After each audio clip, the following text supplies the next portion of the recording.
Egypt was one of the great superpowers of the ancient world. For centuries, they dominated the region around the Middle East and Northern Africa. And even when Egypt's strength started to weaken and Assyria and Babylon began to rise to power, the Egyptian rulers still kept influencing politics by starting revolts in neighboring countries and trying their hardest to pull down other nations. They meddled in other countries' affairs, made trouble and sowed unrest wherever they could. Sadly, as one of Egypt's small neighbors, Israel was often a victim in these political plots. So it's easy to understand why in Isaiah 19 we find a prophecy condemning Egypt and describing God's coming judgment on that great nation.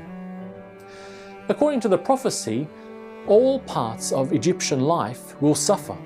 Their country's politics, society, agriculture, economy, and even nature, right down to the grass of their fields. This type of angry prophecy against Egypt isn't surprising. But what is surprising is that this is not actually a prophecy of destruction, but a prophecy of healing. Yes, God will punish Egypt, but the hope is that through this punishment, God will actually heal the Egyptians of their sins and bring them back to Him. The Israelites probably weren't very happy to hear that. When we human beings think of judgment, we want that judgment to destroy our enemies and kill them. We see that in Taiwan whenever people discuss the death penalty.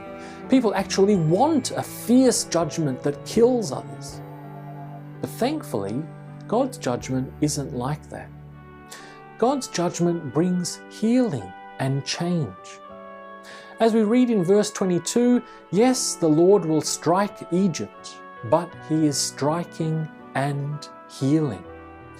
Like a doctor, God's judgment drives away the disease of sin so people can be together with God again. That's why, even though it may have made the Israelites angry to hear it, this chapter ends with a prophecy of great hope that the major warring superpowers of Egypt and Assyria are not going to be destroyed by God. Instead, they will be united in peace and will even receive God's blessings. Instead of destroying the enemy nations, they will be joined together in peace and joined together with God.